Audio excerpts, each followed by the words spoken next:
brother Dave have found an old dead tree in the woods near their home.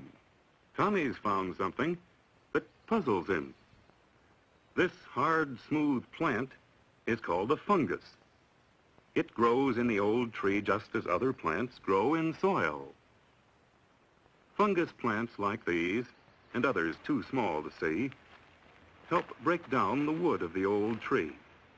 This is part of what we mean when we say that the old tree decays. The decayed material will someday become a part of the soil, where it will furnish food for other plants to grow. Now Tommy and Dave have discovered something in the hollow end of the old tree.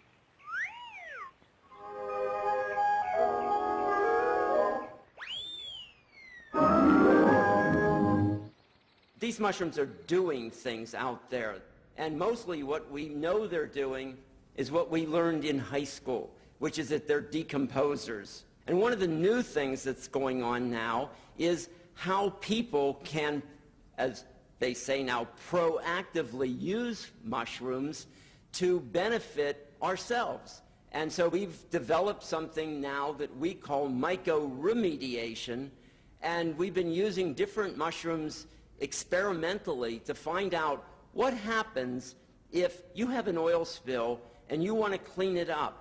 And one of the things that's been very successful has been the use of oyster mushrooms. The same oyster mushrooms that you find in the woods, in parks, the same oyster mushrooms that you eat.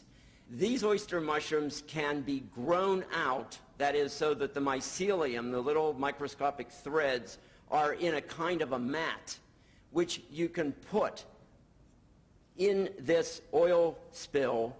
And what happens is, and this has been tested a number of times in different places, the oyster mushroom consumes the oil.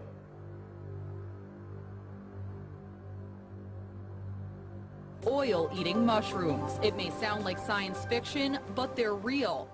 These are pictures of oyster mushrooms, which can be used to break down oil that's collected on mats.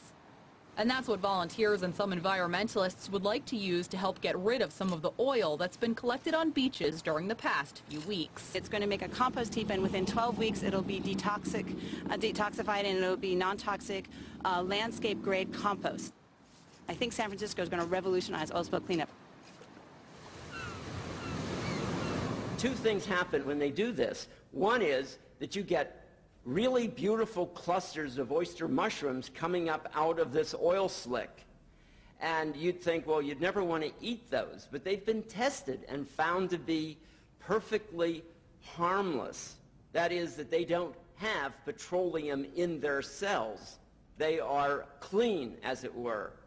The other is, and the more important one for the environment, is that the area is clean. There's no residue there, no remnant of the oil spill. And this opens up the possibilities for not just oil spills, but what about areas that have been polluted from dump sites of various kinds? Any of you who use white paper to take notes on this little talk know that you're using paper that is acid's been used to turn that wood pulp white. And we know that you can use fungi much more efficiently and without the acid runoff. There should be a little note at the bottom of all the paper saying this paper was produced using fungi. Maybe that's something for the future.